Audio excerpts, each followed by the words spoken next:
Hey, what's it to ya? With prototype number 29. The Mapman Cometh. That's me, by the way. I am Comething. So let's talk a little bit about Cosmonic Brood War, the most ambitious project ever made in StarCraft. Oh, I had to get the tagline in and talk about maps specifically. Mapping is pretty epic. I mean, you see the work of art on your screen. It's the combined efforts of myself, Darkened Fantasies, and I feel like maybe somebody else contributed terrain at some point, but at least those two. I know Beavers contributed a couple of small blends here and there. But the community members behind the No Frauds Club, behind Cosmonic Brood War, we have made a bunch of tiles that you yourself can use and that I myself make great use of. This is a screenshot of Sunset Mission, which is the first map of a campaign in progress, a Terran campaign called Day of Blood that I'm working on.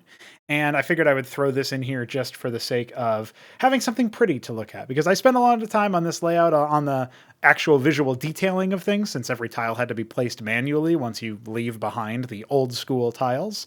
And yeah, this is actually a Badlands map by default. You wouldn't know it because there's even jungle stuff inside the little areas that are meant to be like hemmed off, park areas or whatever. It's kind of neat. I think it's a little abstract, but it's kind of neat for like a sci-fi sort of high-rise apartment building, something that looks a little fancy or whatever. So I like it. I think I dig it. It's pretty cool. So anyway, we have that as our backdrop here while we talk about mapping in Cosmonic Brood War and some of the lessons that we've learned from mapping. And we're going to cover a bunch of different topics here, mostly looking at some of the competitive maps that we have been playing with in the tournaments that we've been running for CMBW for some time now. And we're also going to talk about some of the things that we have identified that need to be improved, because definitely something to point out, especially if you're used to the sort of safeness of a lot of the ASL maps or the competitive maps in StarCraft 1. These are cases where we don't really have those same safety measures in place, and the project is also a lot different, and our skill levels are much lower than ASL players, so that's also something to keep in mind. Like, our highest player base at this point from a skill standpoint is mid A rank or something like that, maybe low A rank actually, I'm not really sure. And even the players who are able to reach those feats are maybe a little bit out of practice or haven't played too often, right? Somebody like Keen comes to mind for that, for example, where I think he's been on a bit of a break, or only infrequently has he been playing. And when he does, it's StarCraft 1, it's not CMBW. So he can't even necessarily translate all of his skills to this brave new world without doing some more practice. So anyway, all that is to say that we've been doing a lot of, I think, very cool things. I've been enjoying the progress that we've been making in the mapping department. But most of it is definitely, admittedly, a little bit more like style over substance, where the map looks really nice. Something like Infinite Velocity or Situ comes to mind, even Boskevine for that matter, all maps by the Beaver, coincidentally. Some of the maps that I've made, like most recently I built Oxytocin, which was an ice map for spawn, but it was a little still too unsafe and also a little bit wacky with its layout. And so then I made a more classical layout in theory, with some still experimental features. That's called Sideshow, another ice map, and that's another one that I think is actually going to be good enough to be played competitively, as opposed to Oxytocin, which just ended up being a little bit too wacky. But like, these maps are very visually striking compared to what you would normally see out of StarCraft. So the question then becomes, okay, what's the big deal? What's up next? What are we doing after that, right? How are we going to continue to improve the caliber of the map that we're playing with? And one of the best ways to do that is actually to test new maps as they're coming out. I just did a Castover 3-game series of ZVT, Hamster Against Sublime, on a new map by BiddyB called Derelict, and I feel like that map is also a fairly solid map, all things considered. There might be some small changes or tweaks that the layout needs, but you'll never find those if you don't do testing for it, obviously, so it's really integral that we get that done. And when I think of it in those terms, then, it just makes a lot of sense, doesn't it? It's like, okay, we need to get these maps tested, we need to keep experimenting, we need to keep thinking about, like, specifically what things do we need to change about the formulas that we've all adapted as a community. And, these are things that we all do, so here's how we can do them better. Here's certain things similar to the observation I made in, I don't think it was the last episode, but 2 episodes ago of this show. I talked about how on ladder maps, melee maps, you would want to have your resources up against a map border. At least in CMBW, this seems to be really important. But I think it's also something that you can generally find as true in StarCraft 1. Your mains should have resources against the border, because if they are like that, then air units really only have 3 potential angles of attack, and really only 2, because one of them is going to be like perpendicular to the town center or something, where they're going to be coming in on it, and the mineral layout is going to be on the other side, because usually minerals are only along one side of the base, right? It's not like they're spread across two different borders. Maybe in campaign content or something, you might see something a little bit different, similar to actually the screenshot showing two different angles. So usually they're just on one like sort of vertical or horizontal line instead of being spread apart, and then maybe gases on the other line or something like that. So generally speaking, you're going to be focusing your workers in one area. So your minerals, which is where most of your workers are going to be, should be against the border. That makes sense. So these are like some general observations. We're going to be going down the list of things that are like that I've taken from looking at some of the maps that we've made. Things like spacing between main and natural. I think it was overblown a little bit about like distance between the town center and the ramp, if you're going to have a ramp, because maybe we're thinking about Zerg putting a Kagrant there, but like, do you really want to be using Drolets in the early game anyway? Just take your natural, bro. It seems like the meta is settling down, so you can actually take an expansion pretty early on as Zerg. So like, that's one of the things that comes to mind. And so anyway, there's all these things that I'm thinking about, balancing the build space that are available, and more and more and more. And so we're going to get down that list. But first, I do want to use this intro time to talk a little bit about some ideas that I've been having. I was talking with Veek earlier this morning. Happy birthday, by the way. His birthday was the 24th, and I'm recording this on the 25th. So, pretty cool. Apparently he got a promotion, dude. Like, on your birthday, hello. Was it foretold? Is that the prophecy?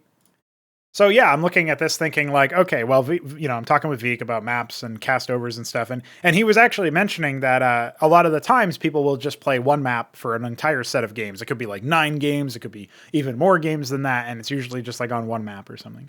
And I know that actually this is not true for some players.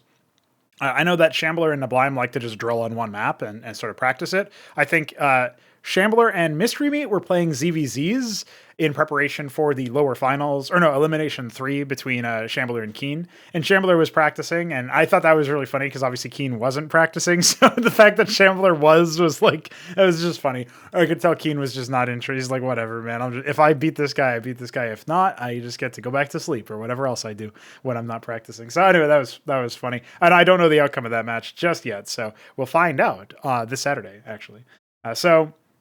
Elimination 3 and Ascension 5, they were practicing for that, and they did all of their matches on Otherworld, I think.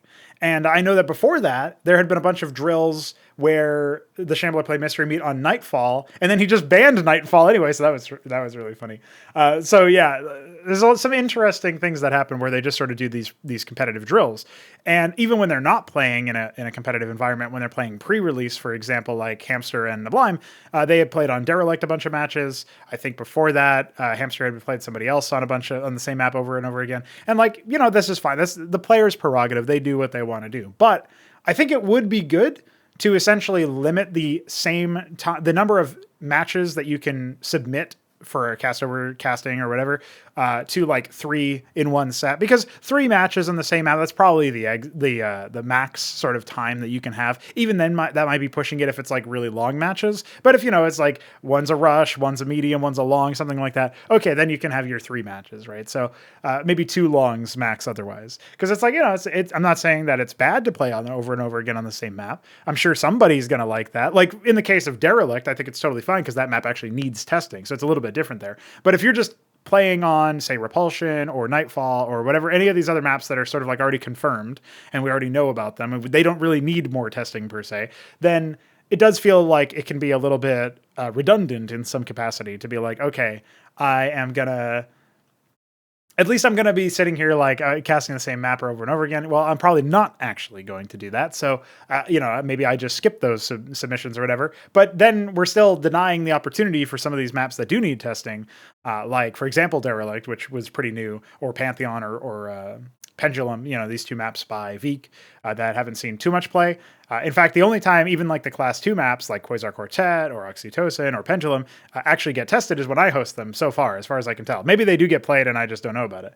But as far as the games that have been submitted for either the ladders or for the Castovers or whatever, I think it's mostly just established maps. And, we have a small-ish community still, even though we're growing day by day, week by week. But it's definitely something where I've noticed, And I know that like for the mappers that are contributing actively, Veek, BDB, Shambler, etc. I know Beaver's been working on some updates to his existing maps, but he's maybe had the favor so far of like, oh, his maps get added all the time, so maybe some people are like, oh, what the hell? But even then, Shambler's been making a lot of maps with custom tiles. I know BDB's been trying to branch out with custom tiles, and I actually do think Derelict is a pretty solid layout. So we might actually see that going into the next tournament. We'll see.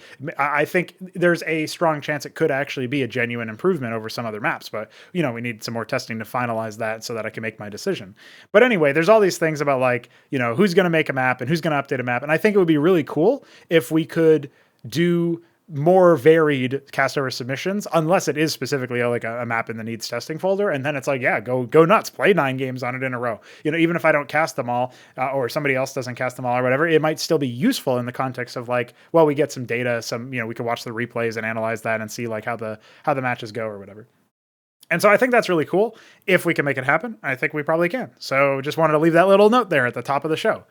Now moving on, we do have some map analyses for you here. So I'm going to be just announcing here, I suppose. I was already talking about this. It shouldn't really come as a huge shock to people. But if we look at the tournament map pool, the 1-versus-1 map pool, right now it is Boskevine, Death Spiral, Situ, Infinite Velocity, Nightfall, Nitro Valley, Otherworld, Repulsion. And I think I know at least 3 of these maps are going. Boskevine, Death Spiral, and Nightfall are going to be taken out of the pool. We could even see Repulsion also being taken out of the pool, which might shock some people, but I think we're getting to a point where we can replace that map and have a, generally better maps overall. It's a fine map. It's a question of, that's like more of like a, I don't think it's like egregiously bad in any real specific ways, but we can probably create better maps overall now with the lessons that we've learned. So if we get an influx of good maps ahead of the tournament, I see no real problem with taking that one out. And honestly, I think that goes for all of them. It's just, I think, Otherworld just got updated. I feel like it's probably due some testing. Maybe it doesn't even get a chance to show off its new stuff and we sub it out for something else. I wouldn't really be that miffed if that happened. I feel like it's probably a fairly solid map, but maybe we just get an influx of better maps, right? And Nitro Valley also got updated ahead of Ascension 6, so we could be seeing some adjustments there. And I know that Situ is receiving some updates. I do want to update Infinite Velocity. I'm going to be working with Beaver to sort of like give him some feedback and stuff on that particular front. And the bulk of, so essentially even the maps that are returning, Nitro Valley, Otherworld, Infinite Velocity, Situ, all of those 4 maps will be updated. Repulsion may be replaced. I don't know that it would be updated because I think it's probably fine, but it may also be replaced. So we might actually see 0 returning identical maps. Even the maps that are returning might be, would be modified, except for Repulsion if it stays. So that's like one example of, we're going to be making some pretty significant map pool changes. This is the most significant map pool change that we've done since we've started Ascension. Before then, it's like 1 or 2 maps get pulled, and maybe some tweaks happen to existing ones. But these changes are a little bit more large scale. At least they're planned to be. So that's pretty cool, honestly. I think that's a good thing. So we're going to go ahead and pop open the Ascension maps and talk a little bit about essentially why we are removing some of them. Boskevine has been put straight into non-standard. We'll start with that because it's alphabetical. Obviously, I love the swamp tile set. I think it's really cool when you get to show off the different visuals that CMBW offers. And over time, it was updated to have like submerged rocky ground doodads and stuff like that. So it really started to look the part. But I think the biggest problem with Boskevine is definitely a problem of spacing. And we really saw this in full effect when Luciferius took on the Shambler on this map in group stage of Ascension 5. He pioneered, I would say, some Wraith-heavy play, really got it into the sort of the mass consciousness of CMBW, right? So it became a part of the zeitgeist because of Luciferius's play. And he almost defeated Shambler on it. And while it would have been really cool and exciting, the fact that he was able to, prepare a strategy, try it out, give it a go. I think he had just practiced it against AI or maybe his brother or something when they were playing. And he was like, yeah, sure, I'll play it. I'll deploy it against one of the strongest players CMBW has. And he almost won with it. It was actually really quite blindsiding. And Shambler immediately went to thinking about like, here's how I might be able to counter it. Here's the things I might be able to do. And then of course, like a week later, he was complaining that it was OP. And maybe he was even right. But it's funny that how the tides turned on that one. But either way, it's interesting, like looking at the way that Boskevine was leveraged in that that way. But I feel like it really underscored some of the problems with the map's structure. The natural expansion is really far, and there's all these drop holes everywhere, which means that things like a Cantors or whatever madrigals can be leveraged disproportionately compared to other maps. On top of that, the fact that the expansions are so far away from each other, your natural is actually close compared to the distance from your natural to your third. Do you take the, the corner bases? Are you going to take like 5 and 11, which is the bottom right, top left? Or are you going to take the inset like 12 o'clock, 6 o'clock, which is the heavy gas bases, right? It's like if you take the heavy gas ones, then that's a little bit easier for your ground army to sort of be in a holding pattern to respond to air raids and stuff. But you still need to dedicate so much of your forces just to deal with that. And I feel like while the middle of the map could have been leveraged in interesting ways because of the cliff advantage, we only really ever got a chance to see that on pre-release, and that was when the map was essentially being deprecated anyway. So at that point, unfortunately, the middle of the map really never got its due because the height advantage didn't exist to go negative height, and now we do actually have that, and so Boskevine could theoretically live up to more of its potential. Again, the problem being, I think the idea of going from the highest height level to a medium height level to a low height level or whatever is cool. I actually think that that's great. I think the structure of the map could be really interesting. But again, the problem is definitely one of spacing. So a lesson we can all learn, and I hope that it goes without saying I'm not singling out map makers here, because like even though Boskevine's being removed from the map pool, we still have Infinite Velocity and Situ, which are by the same author. So like, obviously, I'm not saying he can't do a good job making maps, and I don't think he would think that, but it's worth pointing out here, just in case people are curious. Obviously, I'm just talking from an objective sense about the map breakdown itself. Like, objectively speaking, the natural is too far away. There's not really great flow into the third, no matter which one you pick. There's a little bit better flow into the gas-heavy base, but then you're really vulnerable to backstabs, and you're still not really great at responding to air threats. And the middle of the map, unfortunately, because of the cliff advantage stuff only being achieved later on in the map's lifespan as it was on its way out, because for those who don't know, I was originally planning on replacing it for Ascension 5. We just didn't have enough maps in time.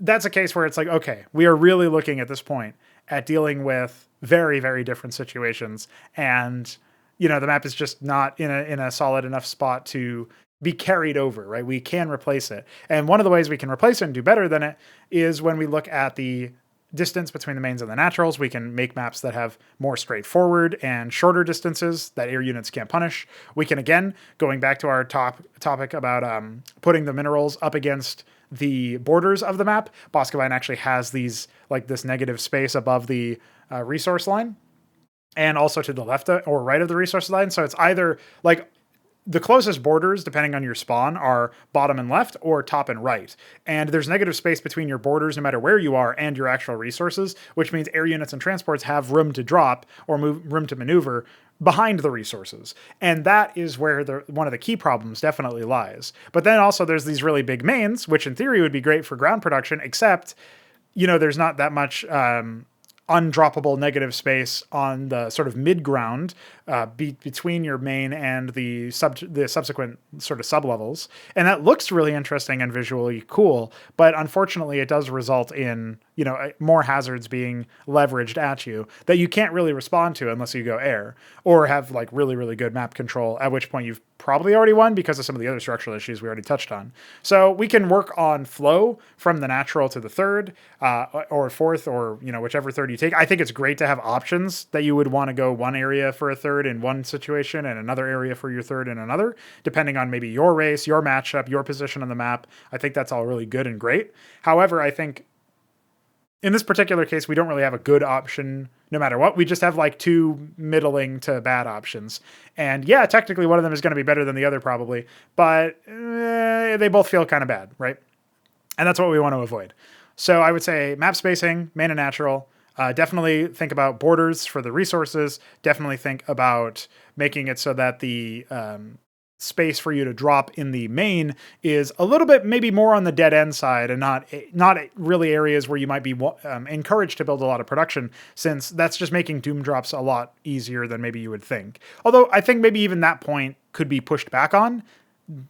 that's a little bit less of a decided point because, then we think about Doom drops all the time in StarCraft 1, where like even Zerg will go for drops against Terran, and obviously Protoss will go for sometimes recalls. That's kind of fallen out of favor to Mass Shuttle lately. Okay, whatever, like that's interesting. So what are we going to do about that? Well, I still think it's really cool to have big maps, like big mains or whatever.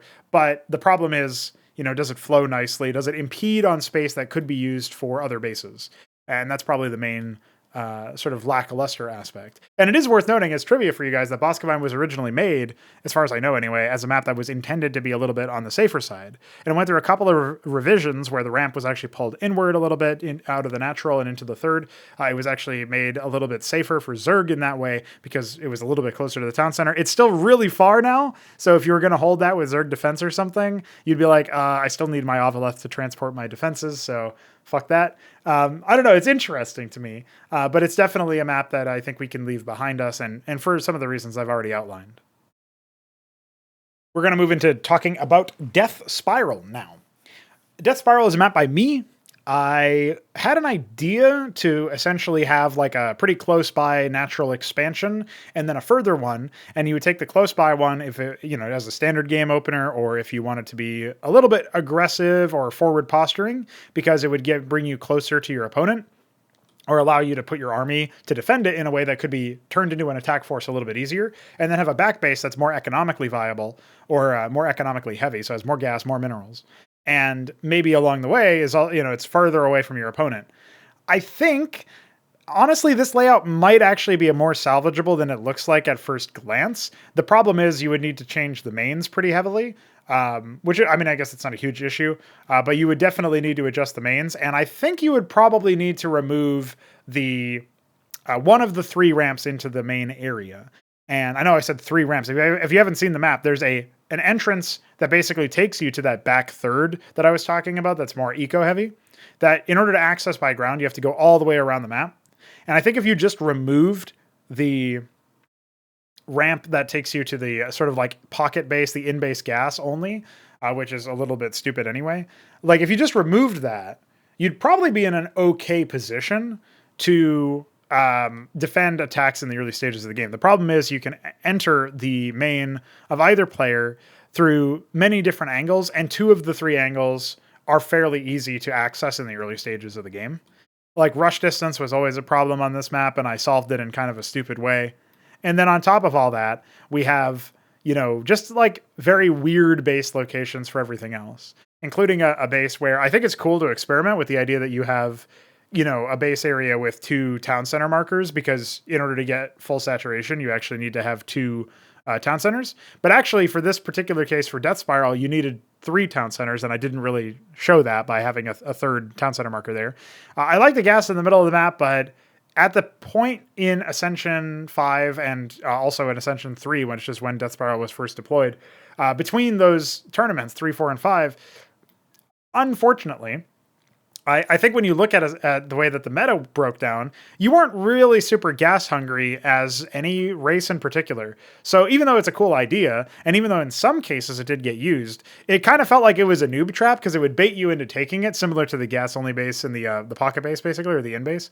It's like, okay, yeah, take this base, and then what? Well, then do nothing, because you don't really need the gas anyway. Like, I guess maybe Zerg could take the pocket base and do like a 3 base otherwise, like take their nat in third, and then use that extra gas to like tech up faster or something.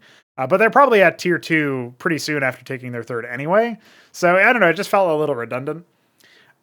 Again, I think you talk about flow for Death Spiral. Like, sure, the spacing is between bases is definitely awkward. Don't get me wrong, but I think the biggest problem is definitely flow. Like, it does feel like you're falling and you can't stop spiraling, because you really, your units are, they don't always listen to you. Pathing around is not ideal. The layout definitely could have been better in that regard. And I just made a lot of changes to like salvage the layout in an attempt to salvage the layout back when I was still editing this map. That, sure, they did technically make it safer, did technically make it possible to take your nat, and so on and so forth. But unfortunately, at the end of the day, they didn't really do they created pathfinding troubles, and then they created, they didn't really solve the core critical issue, which is like, it's really hard to parlay a position out of your first 3 bases. Like, what do you take? You can't really take the base that requires multiple town centers because your enemy can attack that with air units or artillery from across the pond, the tar pit. You can't really take the middle base because it doesn't matter if you get access to 4 extra geysers. That's probably not what's holding you back, at least not entirely. And even if you did, okay, you still really can't harvest from it because, again, they can attack you with artillery and stuff. And you can't really take the corner bases, which is like 1 o'clock, 7 o'clock, top right, bottom left. And the reason you can't really take those super well either is because how are you... I mean, I guess if you hold it, you can defend it versus ground infinity, since good luck positioning ground units over in that area. But also, again, like, this is just all the reasons why, similar to Boskevine, I think this map would always end in Giga Air, which actually does end up favoring, like, it disfavors Protoss as far as we can currently tell, although not many people have tried Mass Solarian, so I don't know about that. But, like, it seems like Protoss, from what everybody has told me, mostly Shambler, it seems like Protoss has the weakest endgame air. I still don't know if that's really true, but it's definitely something that could be true. And beyond that, it's like, okay, what else do you do? Like, if you don't go heavy air, I guess you could go drops. You could go like Didact for recall. You could go, you know, I don't know, like some sort of nimble army, a Zerg that's mostly ground, maybe based with Istrathaleths or something. I don't know. Like, there's definitely stuff you could potentially try to do.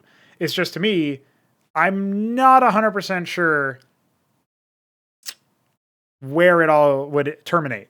Like, I think about the way that this map overall comes together when people are playing it, and usually they just try to end before they need to take a 4th. Because if they need to take a 4th, I mean, maybe if their opponent is also trying to take a 4th, then they're also going to be like trying to defend that or something, because like, it's really hard to take a 4th on this map. So yeah, I think this one is probably like, I think it might be the map that most people agree is like just a little too wacky, and it's fine to dismiss it. The main things that I think we learn from Death Spiral are looking at the fact that, well, I'll put it to you this way. Death Spiral is a map where even if you remove the pathing issues somehow, you would still have kind of a messed up layout, because how would you flow from your 3rd to your 4th, or even from your natural to your 3rd if you were going to omit taking the back base because you were trying to take more map control? Like, that's not even possible. So I think this is another reason why you would avoid making some of the grounding decisions that Death Spiral did. But then again, I really don't think anybody's going to make the decisions that I made when it comes to Death Spiral, so don't worry about that. But it's definitely something that I've been taking to heart, right? It's my own map, and I want to make sure I do better in the future. We're going to go to Nightfall next, skipping the alphabetical stuff because this is the next map that is removed for sure. Nightfall actually has a work-in-progress new version that you can check out on pre-release. I think it's worth taking a look at, even though I don't think that we would revisit it for Ascension. It ends up removing some of the bases and reducing some of the overall econ. We did have some more suggestions for Veek about what he might be able to do with it, like maybe turning the top right and bottom left bases into islands, or pseudo-islands, where the way that you access them is through the Basilica that is currently completely unused in pretty much all maps. Which is, the Basilica is the cliff at 6 o'clock and 12 o'clock, the sort of like, it's essentially the Temple Cliff, but for this tile set. So Nightfall, a Twilight map, if you didn't know, has players starting in top left and bottom right. I would say that this map was notorious for being a map where it's impossible to hold your 3rd because it's super open, and you can attack it from technically 3 different angles. You can attack it from mid, from the 12 o'clock or 6 o'clock location, which you can access through a side passageway, and also from the 3 o'clock or 9 o'clock location, which you access I guess from like the opposite passageway, depending on where you're at. So you would go, if you were the bottom spawn and you wanted to attack your opponent's 3rd in the top spawn, then you would go through the 3 o'clock up to the 12 o'clock and then attack your opponent's 3rd that way if you wanted to wrap around. You could also go straight through mid, like I mentioned, or you could go, again, from the bottom spawn's perspective, you could go to the 6 o'clock base, wrap up to the 9 o'clock base, and then attack it from the south. And so like these 3 different angles to attack your 3rd, plus one of those, critically, the attacks that come from either 9 or 3 o'clock on the map, right or left, those attacks can also pincer your natural, which is far enough away and has some unbuildable terrain over it, such that you can't reasonably hold that area. And, on some level, it's fine if you have an unsafe third. Like, we've seen players adapt to it. But I do feel like it ends up favoring nimble armies that can punish the fact that it's hard for you to hold your third. The few cases where I've seen macro maps go a little bit longer is when somebody's going like harassment style and the other person is just turtling and they both manage to get to 3 bases eventually and then go further than that. You can look at the TVT where Nablime fought Mystery Meat on Nightfall. There was actually a bunch of matches where that happened, but there was specifically a TVT match where I think it was on the 30-minute side or something in terms of the video length. So you can check that out. It's fairly recent. I'll link it in the description, so you guys don't even need to go hunting for it. But yeah, something that definitely comes to mind there is that, like, okay, they both ended up getting multiple bases, but you can see it was a real chore to try to hold it. Like, small units can trickle in all the time, and you didn't really need to be super coordinated to try to mount an assault on any one location, since there were so many pathways that you had to contend with. However, I think it was really cool, the dynamic that opened up with the middle, even though I feel like there's definitely more potential for the middle to be more interesting, which Veek tries to do, even though he removes the bases, which I thought were actually pretty useful, to sort of like, essentially, even though, yes, if you've taken the middle map, this is a lesson we can actually learn. If you've taken, say, like, there's bases or a base in the middle of the map and it's not symmetric, right? So it's like the one asset that if you take it, you have it over your opponent. They can't go and take an asset on their side of the map that's the same thing because it's right in the middle, right? If it's something like that and they've taken that and they've otherwise split the map, that's sort of forcing action on behalf of the player who is now at a disadvantage because they know that they're going to be sort of beaten back if their opponent does secure that. And I think those kinds of decisions can be interesting. Is it redundant if there's 2 bases in the area? Maybe a little bit. Like on Nightfall in the Ascension version, there are 2 different bases, one on the left, one on the right. And you can theoretically control both of them, although even that is not true if your opponent has air or drops or anything like that to harass the side that's closest to them while you try to secure the side closest to you. But even if you were to be able to say, okay, yeah, I've taken control of both, it is still forcing action on your opponent. So I still think it's actually worthwhile to have these sorts of central assets or neutral sort of things that you can grab in the middle of maps for the sake of bases that are not symmetric or, returns that are not symmetric perhaps. But like, again, if your opponent scouts you doing that, then I think, is it Fighting Spirit or is it, I think it's Python maybe, that has the really meme base in the middle of the map. I think it's Python I'm thinking of. Either way, though, it's like, okay, these real meme maps have these real meme bases in the middle of the map. What are you going to do about them, right? It's like, well, if you actually do take that versus an opponent in a 1v1 and they scout it, then they need to do something about it because that's an area of the map that they can't go and exploit on their side. There's no sides. It's the middle of the map. So I think that ends up sort of forcing action, and I think it's fine to force action. I'm actually reminded of way back when, OGs will remember, Megalith Empire. Fagudo said that there was a spot, so for context anyway, there's the spot where a Dracoden could hold position and attack workers from across the cliff. And we were all bad and the maps were all bad, so this was really ticking some people off. And I remember thinking, that's probably kind of shit. But Fagudo said that it's actually cool in some ways. He doesn't know if it's a problem because it's like forcing action from a turtling player. Now, that specific case was not really a great argument for that because I just feel like it was a bad map for a variety of other reasons. Like, it just didn't work. Although its ideas were reclaimed, I would say, in Otherworld. So you might be able to notice some similarities if you if you compare the 2 maps. But I do think that having areas of the map that exist essentially to force control or to force action from a certain player by taking control of an area, I think that's really cool. And I definitely think that that's something that you can just generally use and leverage. And it doesn't always have to be something that isn't symmetrical. It can be something that you happen to both be fighting over because you both expanded towards the same area. And then there's this one base in the middle of it, right? So Nightfall actually uses this where if the bottom right player takes a natural and then a third, and then their fourth is actually the 9 o'clock base or the 3 o'clock base, right?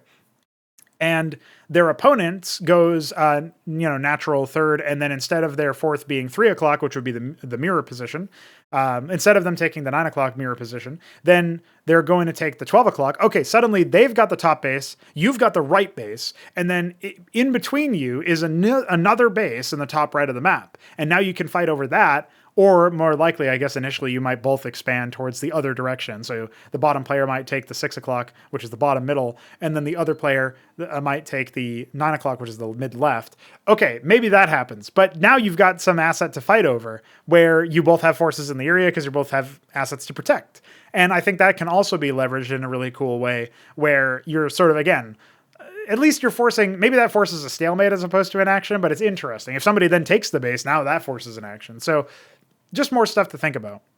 I think Nightfall definitely does indicate to us that it's important to not have too many pathways that lead into one area of the map, say your third, for example. On the side of looking at the minerals in the main and stuff, they're not by a border. There's lots of wiggle room and drop room. I would say that that's a problem because you can't really fix that by moving it up without also changing the location of the natural, since the natural is going to be then very far away in terms of distance. And that does matter in particular for Zerg, where their town center is also their early production, so their military units wouldn't be able to all rally towards the ramp very fast if they needed to move around, for example, to defend against like air, right? So we go back to Boskevine. If your natural is far away from your main, then that opens you up to air raids and drops and stuff like that, where your ground army has to scramble to get to places.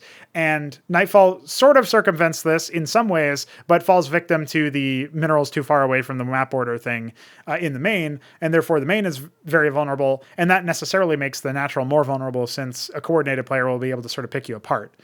And we actually did see this in one of the settings, one of the series where it was the upper final between Nablime and Mystery Meat.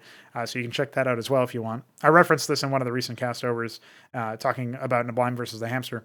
The hamster. The Shambler? No, it was hamster. But I like the hamster, though. That's cool. All right, so hopefully that gave you some ideas of what was sort of missing out of Nightfall. Again, these maps are not without praise. They have interesting ideas or cool things about them. Certainly some things about them, in particular, I'm thinking about Nightfall's middle and stuff, can be construed as pretty cool. I think as long as it's a 2-base game, actually, Nightfall is pretty cool. The problem is you want your map to be more flexible than that or to have more potential than that. And I think we can set our sights onto Situ now, which is a map that is still pending some changes, but I can go over a little bit about what I know is confirmed to be changed and what I know is probably going to be changed in just a moment. So looking at Situ, one of the changes that has absolutely been mandated, I suppose, is that the in-base, which is the one with 5 minerals and 1 geyser, is going to be moved a little bit closer to the main. This is to avoid it being attacked by anchors and Dracodins and such on the low ground. I think that's a pretty obvious, like, just basic mechanical change. It's almost on the level of, like, avoiding tank holes in StarCraft, where you really don't want tanks to be able to drop in places. I think that's less important in CMBW because, well, I mean, it remains to be seen, but I feel like first of all, there's more lethal things that you can put into a dropship, a Trojan now. But there's also, I would say, like, the cliff advantage thing means that more units can fight back if it's on the low ground. And the fact is, it usually will be on the low ground if it's going to be dropped there. So, that plus there's more air and more general, like, ways to defend against drops if you actually position your units and all that stuff. I feel like we'll figure out if that's really a huge issue. And if there is, I'll have to make, like, a bunch of, I guess, I don't know exactly what I'll do to solve that, because I'll probably just end up making a lot of custom tiles and stuff that are like the default tiles, but have some visual way to indicate that they're unpathable. And so essentially doodads and stuff, and make a billion blends just so that we can fix all of those issues as they come up. But that's assuming they're a problem, and we're not sure that they will be. So anyway, all that to be said, I think it's pretty safe to say that, moving the in-base seems like a good move. What's interesting to me about Situ is that, oh, by the way, I think the mineral-only base in the middle of the map is going to be, I think those minerals are going to be distributed to the gas-only bases that are in the top sort of hemisphere, and there's going to be more changes to that area where I think the top left and top right are probably going to become islands, and the top middle is going to remain pathable, but you'll be able to move like bigger armies and stuff in that area, in those neck of the woods. The biggest problem is definitely like flow connecting the bulk of the map to that top hemisphere with all the gases. I just feel like that's impossible to do in the current sort of design.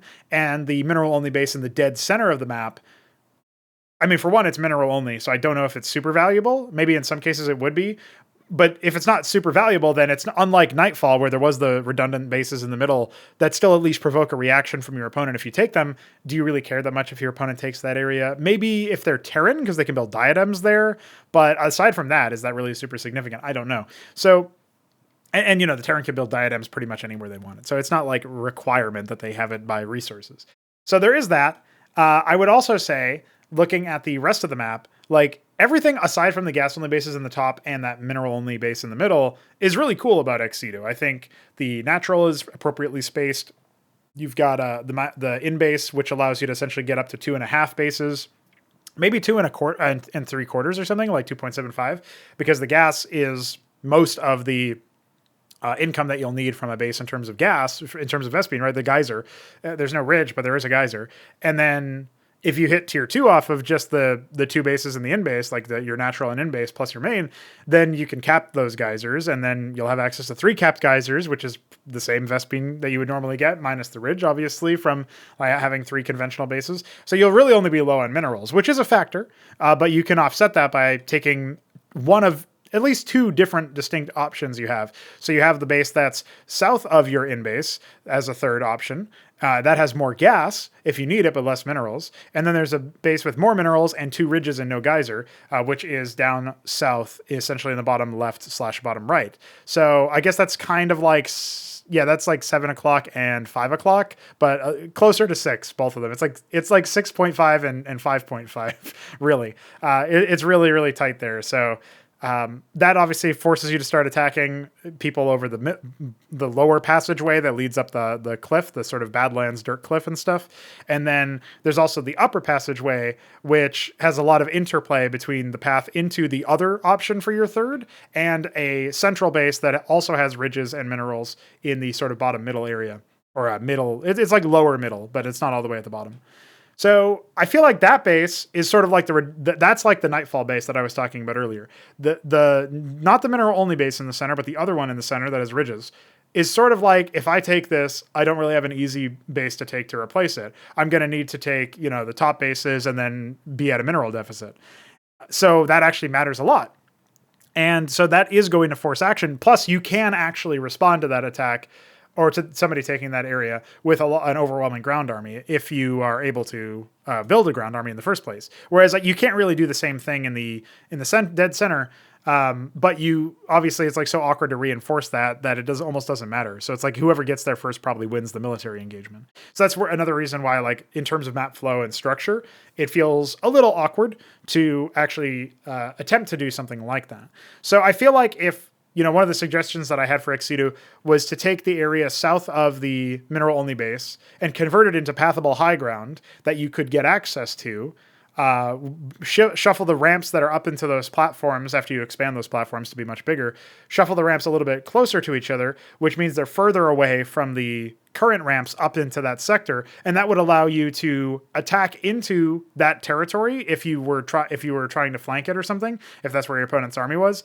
And otherwise, if you beat your opponent to the punch in that area, one of the things you can do, set up shop there, set up some static defense or artillery or whatever, and now you can control the whole lower middle of the map in terms of or at least the dead center of the map in terms of the pathway. Maybe that is what allows you to more organically take command of that mid-center, like lower middle base that I was talking about earlier, that is essentially the Nightfall center, where if you take that provokes action. You can like insulate yourself against action by sort of splitting the map there. And if you do that and you hold those kinds of positions, then your opponent is essentially forced to go towards the top hemisphere of the map, and suddenly that becomes more valuable. Plus you added minerals there, so that makes it more valuable too. So I think those changes which are proposed, and the other ones that I already know about, which is like moving the in-base over, and actually Beaver sent me some messages, so I can take a look at what he sent me, because all I remember off the top of my head is that he moved the in-bases over. He said, oh yeah, switch up the gas only up north, actually for mineral only, so there is no gas in the top, but that way you can at least still offset your sort of scaling factor, which is what minerals are. And actually, this map is going to end up being a little gas-starved in the mid-game, which might be interesting. Or maybe we can, like Beaver might end up adding like geysers, replacing some ridges with geysers or something in the in that dead center base or something, and making it more about like you really have to fight over this. And maybe one of the gas onlys can resurface somewhere else or something, or he could just add gases to the top hemisphere of the map or whatever. But either way, it's an interesting take on the map, and I feel like it'll end up being positive. But overall, I would say this map, there's definitely things we can improve about it when it comes to the flow into the top hemisphere and when it comes to the value of the dead center of the map.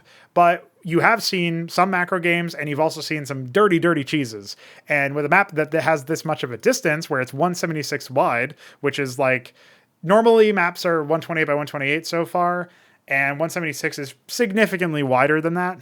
And it's actually, the height of it is 116. So it's not that small compared to the average map in terms of its height, but it's significantly wider. So for it to have the like rush distance that allows you to do that sort of thing, I feel like it's not unsafe, but it's also not too safe. It is, so far, it seems like it's hitting the Goldilocks zone, and I appreciate that.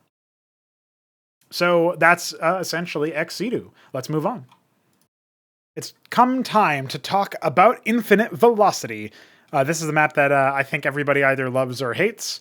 It's a very extreme map in that respect. We've got the burning atlases, we've got the niduses, we've got all sorts of cool stuff. So I personally really like Infinite Velocity. I think it really shows off some interesting dynamics, because if you don't die in the first couple of minutes to the nidus, the 4-minute nidus timing where it becomes available, you can get into some really interesting macro games in a 1 versus 1. But I do think there are some key improvements we can make to this map. One of the critiques that I have to levy, if I'm being consistent, talking about flow on Boskevine and Death Spiral, and to a lesser extent, Situ, is I want to talk about flow on Infinite Velocity. First of all, I guess before we even get to that point, the layout in the minerals in the main really needs to be restructured, because it's not very good for efficiency of the workers, and it's also not really good for building defenses, and it's a little far from the map boundary, similar to Boskevine, but not as extreme, to the point where worker harassment is pretty good. Now, the reason why this hasn't been a huge issue is because the map is so fucking big. The map's width is 224. Guys, that's almost the maximum map width. So the fact that this works as a 1 versus 1 map is actually kind of remarkable in that respect, but that's where you go back into the idea that there's the niduses there for early action and stuff. It's really interesting, I think. So I think if we tighten up the mineral layout, and then, I don't mind that one of the geysers requires 4 workers for full saturation, but it should probably be done in a way that's not so bad for, general layouts and stuff. I might send Beaver a screenshot of like a proposed revision that I would do, or maybe he'll just like take that idea and run with it and figure stuff out. Because honestly, I feel like a lot of the layouts in the map, maybe like the back bases, top left and top right, those bases in particular, essentially both of the bases that are in that general area on the medium ground, could be improved. So like that's one area where I'll probably just like give him some ideas or send him some screenshots and be like, hey, what do you try this? What do you think? Etc. Because they're a bit much right now. They're a bit messed up. But flow is a key issue, I would say, about Infinite Velocity. I'm not really sure how we would resolve it, because once you get to your 3rd base, how do you take your 4th? You have to really heavily push out on the map. And I think one of the only reasons why this isn't a huge issue is because it's currently very difficult to move across the map right now. I think it would be much improved if the middle of the map was a bit more open. Like there's this lower area that essentially acts as a big sort of, like there's a bunch of ramps that are fairly wide that can go down into that area. And you can also link up with the 6 o'clock base, the bottom middle. And that's kind of interesting.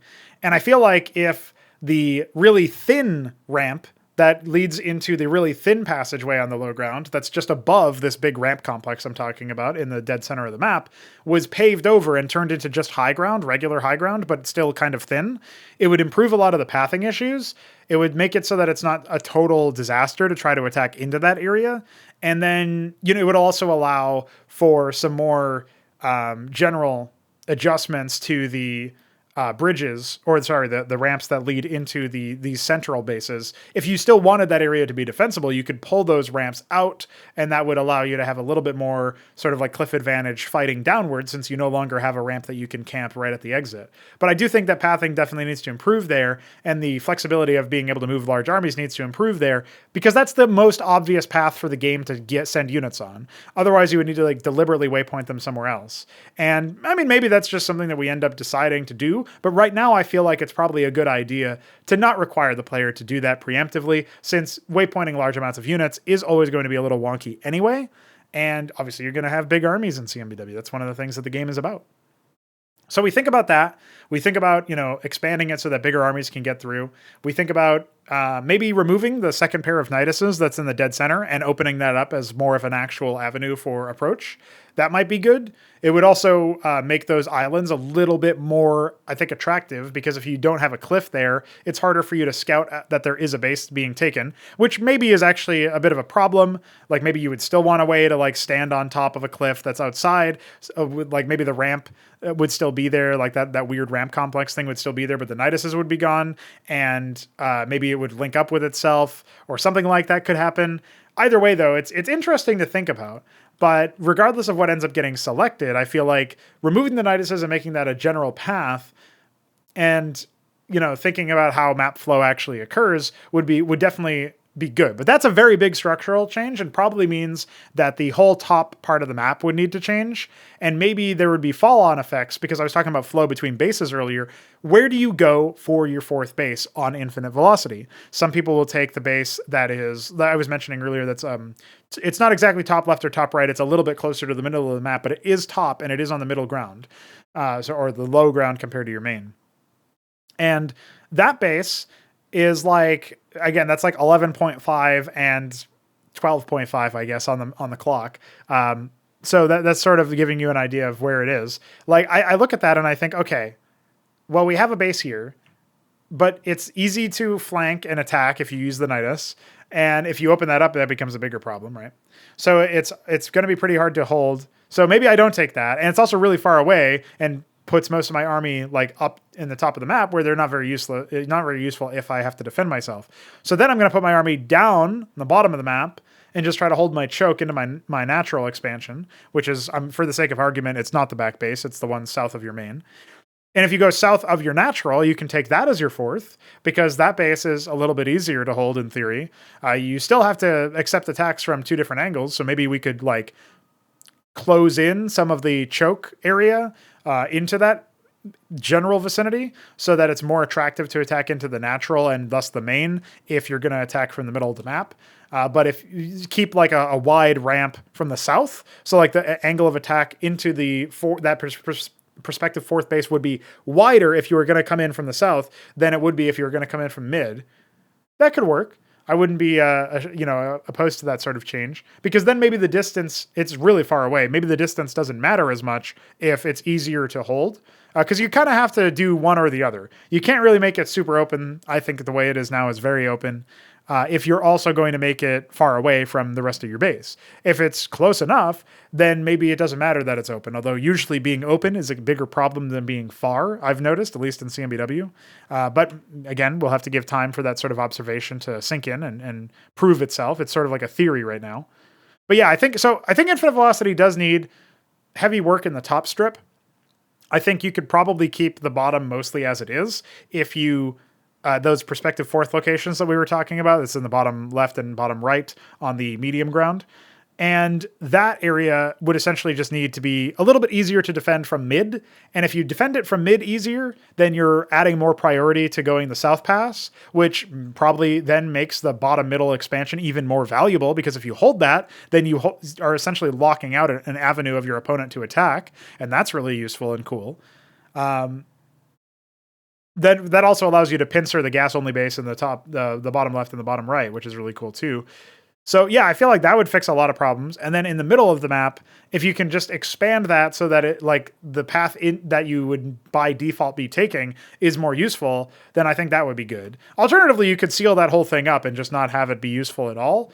And then you only deal with the middle of the map that is good, that it's got all the wide ramps. I don't know if I would prefer that, but it would at least be, I think, better than the units taking this really, really thin choke and often getting stuck. Because it's almost like an engine problem as opposed to a map problem, but the map has to account for that, because we can't fix that kind of stuff. We don't have like source access code, guys. Like, everything that we've done is through reverse engineering and sort of memory hacking and all this other stuff, which is why the mod triggers your antivirus and all these other things. So I would just say, yeah, we're not going to be able to do that. So the maps kind of have to just be compromised a little bit for that, because it wouldn't be that bad of an idea otherwise. But definitely something that I think would be better served if it was either completely impassable or more passable.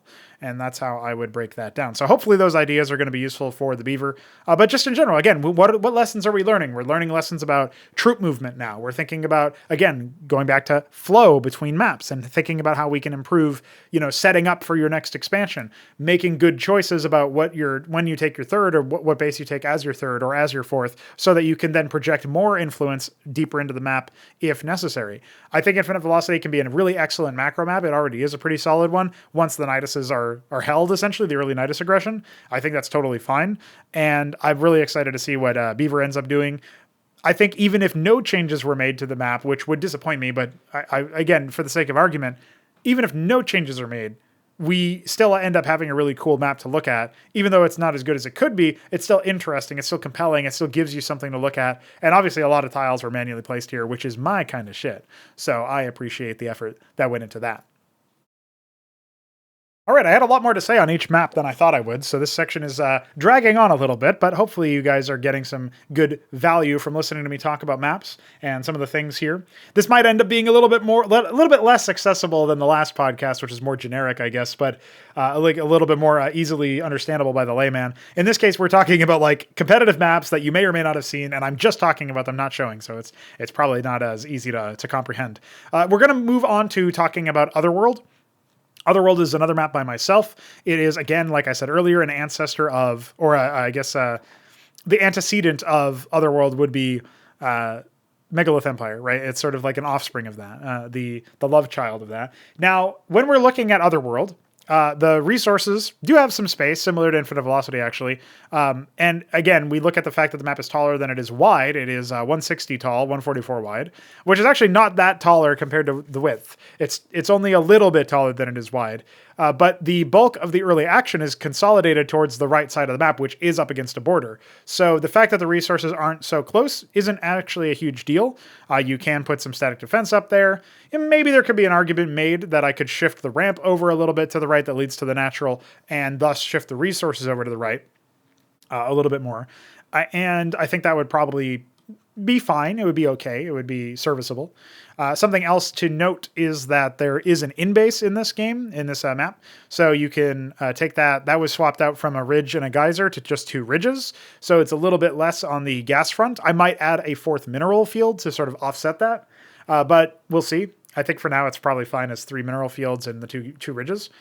And there is a natural that is closer to your opponent, like it's sort of expanding towards them. You spawn in top right or bottom right. And then there's also a third, or I guess in theory, an alternative natural, which is further away from your opponent and is essentially going towards the other world, which is the other side of the map on the left. There's a neutral anchor in the middle, which I still haven't really seen anybody use aside of memes, which is kind of funny. And that's fine. Maybe it doesn't get used, and that's acceptable. There is stuff in the middle of the map. There are 6 neutral gas nodes, 2 of which are geysers, and they are not, well, I say neutral. They're inaccessible by land, so you would need advanced workers for them. Then there's 2 bases that are also in the middle of the map, and I think they're very vertically close to each other, so air would definitely cause instability here. But again, it's like trying to be like the Nightfall bases, but maybe a little bit more mutually, like they can survive each other. Like if you decide to both take those bases, then that's fine. But even if you don't, odds are, even if you take one of the bases, you might not be able to take the other. You can only deny it. And there are other assets on the map that you can take, the whole other world, right? The whole left side of the map. So the thing that's compelling to me about Otherworld, and I know I'm saying this about my own map, so you're going to have to bear with me, since I know some people find that kind of thing cringe. But I think what's really cool about Otherworld, what has worked out in its favor, is that you fight in this sort of like tunnel vision, small subsection of the map, the right-hand side of the map. That's where all the early game aggro goes. That's where your proxies go. That's where everything goes, at least so far. And then if the game goes long, you're forced to go to the other world, the left-hand side. And I have an update, so I'll talk a little bit about what changed in the update of this map. But one of the main things was to visually distinguish the top left and bottom left from the rest of the map so that it actually feels like you're going towards an other world. And, I'll add more doodads and detailing and stuff later on at some point too. But definitely something to think about and to remember. But definitely, I think what's worked out is that you only really go to the other world when it turns into a macro game and you can't finish it in the here and now. And I think that ends up being really cool and compelling and thematic and etc. At least so far, I haven't really found any issues with that sort of approach. I think it ends up being pretty neat.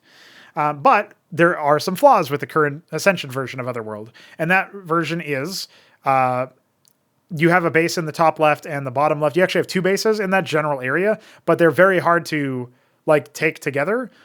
One of them is kind of like they're both very far away, and one of them can be abused from high ground with some cliff area there that was converted into Basilica in the update.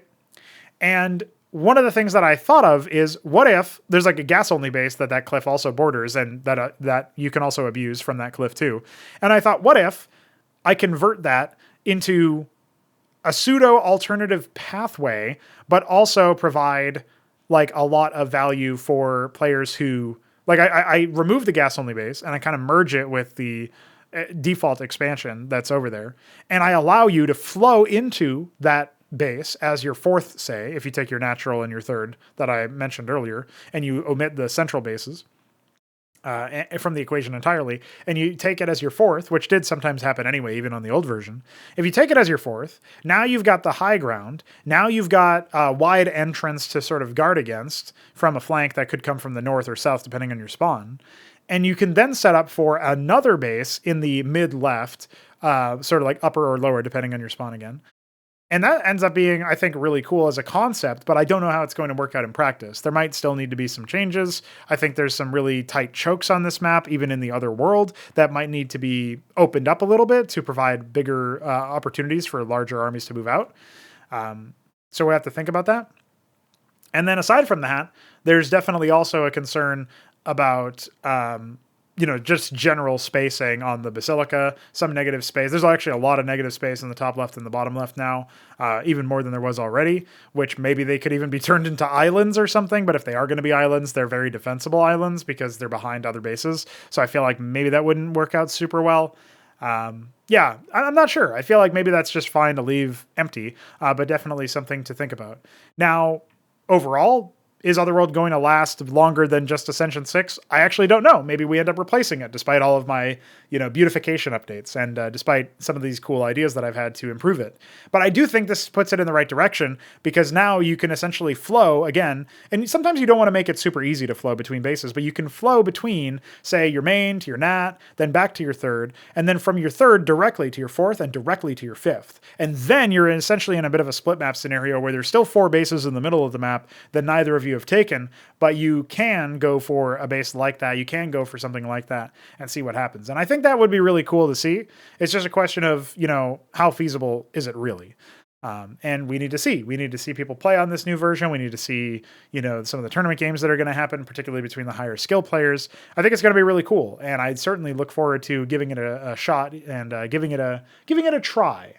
So I'll leave it there for now, talking about Otherworld, because a lot of it is actually going to be changing. And the macro games that we saw on it in the Ascension stuff were kind of between lopsided players in terms of skill level, like Scholar against Shambler, for example. Shambler rushed him and Scholar held pretty well, but wasn't able to capitalize by sending, big attack waves or whatever. So I don't know. It's interesting to see some of those things that have gone down so far, but we definitely need to see a little bit more. And I'm really looking forward to continuing to make improvements and updates to this map and eventually shelving it when it comes time to replace it with something else. We're going to switch over to Repulsion, which is our final 2-player map, and then we'll go into Nitro Valley to close this sort of segment out. Repulsion is a map that everybody is familiar with. Everybody and their mothers played a lot of matches on Repulsion. It's the group stage starter. Everybody's, pretty solid with it. Will it be in Ascension 6? We don't know. If it is, will it even be the group stage starter still? We don't know. But it's a fairly solid map. Everybody knows it. Everybody's seen it. It just makes sense to keep it going in that sense. It is a 2-spawn map, as I mentioned, top right and bottom left. You have a very safe natural. Your resources are up against a border, although it's mostly your gas. So your minerals are vulnerable to air raids, but there's a lot of turret room behind you. Admittedly, that can be turned into drop room, but generally speaking, we don't see too many drop plays that are super consequential. Like, it's a thing you can do, but generally speaking, especially Terran players end up like building static defense back there and then just lifting it off to take an easy third or fourth base. Changes to this map did come in at some point to give the third high ground, and also to rework some of the middle of the map. And I feel like that has gone pretty well overall. Although the middle of the map is very open, I actually don't think that's a huge issue. It just means that it's going to be a little bit hard for you to take those middle bases and you know, keep them from each other. I think it's mostly like you take those middle bases that have 2 geysers and a ridge and a bunch of minerals. You take those if you're trying to get tempo. You take one of them that's closer to your sphere of influence. But you can also use them to split the map in different ways. So something we can learn from looking at Repulsion's layout is that depending on where you place your bases, you're essentially encouraging map splitting in different directions. And also depending on where you place your ramps into bases and stuff like that. So something that I gave feedback for Derelict by BiddyB, one of the recent desert maps that has been featured in recent Castovers, is like, okay, you've got this base on the, I think it was the 9 o'clock and 3 o'clock, right? Mid-right and mid-left. Those locations, there was a base, and it only had 1 ramp by default. But if you add another ramp to it, then you can access it more securely, but you also have to worry about if you didn't take it, it becomes maybe enemy territory, and they can then attack your natural or third from that location using that ramp. And it just adds a lot more interplay and dynamism to the game. But in an area where adding that extra ramp doesn't really make the whole map unsafe. It's just, if I let my enemy take control of this, they can leverage it in a different way than they could otherwise. So whereas before it was just a dead end, you go up here, take the base, maybe do some static defense to ward off high ground or low ground attackers. Now you have to worry about 2 different angles. You are going to take it to try to consolidate different territories. And if you take that area, then maybe your opponent takes a different kind of area on the other side of the map instead of taking the mirror position to try to contest your map split, or maybe your opponent map splits that way. Or maybe you map split the other way by going to the 12 o'clock and 6 o'clock bases, right? So I would say that these low ground bases allow you to split the map in different ways. And it's definitely going to be an interesting thing to continue to see evolve as a general mechanic, even if Repulsion doesn't make it in the future. Repulsion is a map that has pretty much no custom tiles, similar to Nightfall. I always like custom tiles, so this does make me feel like we missed an opportunity. But what would you really change about it? I mean, it's just a classic space platform map. I think it ends up being pretty solid. I mean, there's not really any complaints about it. The natural and the third both have minerals up against the border. The top left and bottom right bases are also really good for minerals up against the border. Like, so many of the maps, the bases are fairly safe. And then the ones that aren't are high value. And it's like, okay, well, feast or famine or whatever, but you get all of this room, you get all these ideas. Yeah, you can absolutely do some damage on this kind of map, but you can also do some macro on this kind of map. And I feel like that's one of the reasons why it has gotten the reputation as sort of the group stage starter and the tiebreaker as well if we ever need it. Haven't yet, but maybe later. Yeah, I think it's like that for a reason. So happy to see it in play. It's a very defensive map. I think it's a beginner-friendly map, although is anything really beginner-friendly in CMBW? You can still get Kagan dropped. You can still get Akbed dropped. You can still get 6 pooled or whatever. So who knows? But people have learned on Repulsion, and I feel like they will continue to learn on Repulsion. Even if it goes the way of the dodo in the sense of it not being in the next tournament, you'll still probably see it in Class 2. I don't think it'll ever be a non-standard layout. If it is, well, pinch me and tell me I'm dreaming. I want to see what the standard has turned into if Repulsion becomes non-standard, because that would be amazing. And that's Repulsion for you. And we close with Nitro Valley. This is another map that is, I would almost argue, timeless, similar to Repulsion. It feels like this kind of map will never be out of date or non-standard. However, I think my changes to Nitro Valley, since this map was originally made by Knight of the Realm and I've maintained it since then, my changes have given it a little bit more security, maybe a little bit more life. I'm not 100% sure about that. I definitely have spruced up the map in terms of visuals, although the custom tiles imported from Asherworld need some color correction so that they don't look super off in terms of lighting. But one of the things that I really appreciate about Nitro Valley is that, I mean, it's a 4-spawn map. It's the only 4-spawn map we've had to date. Obviously, that will change with Victory Square coming in. And maybe a map that I'm making called High Water, we'll see. Maybe somebody else will make an epic map that's 4-spawn as well that we'll throw in there. We never know around these parts. But one of the things that I'll say about Nitro Valley, it's 4-spawn, and it doesn't have too many bases. Realistically, it has 2.5 bases per player. And that's great because it means that you can just take another main as your, 4th base if you want, or another 3rd as your 4th, or another natural as your 4th if you're getting crazy with it. If you are cross-spawn, you might take one of the mid-left or mid-right bases, the 3 o'clock and 9 o'clock bases. Those have extra gas, so they can be pretty valuable. And some changes that I've made to Nitro Valley going into the next tournament are to put the resources up against the borders. We talked about that a lot in this episode. To add more build space to the naturals, and to make the thirds a little bit further down away from the top of the map, which paradoxically makes them a little bit safer because they're closer to your ground army, but does make them a little bit more drop, harassable or something, because now the main and the natural are a lot safer from drops and airplay. So I wanted to add that a little bit of potential back into the thirds, while also still allowing you to unify into a safe one versus ground armies. And we'll just have to see how that one evolves, but I think that could be really cool.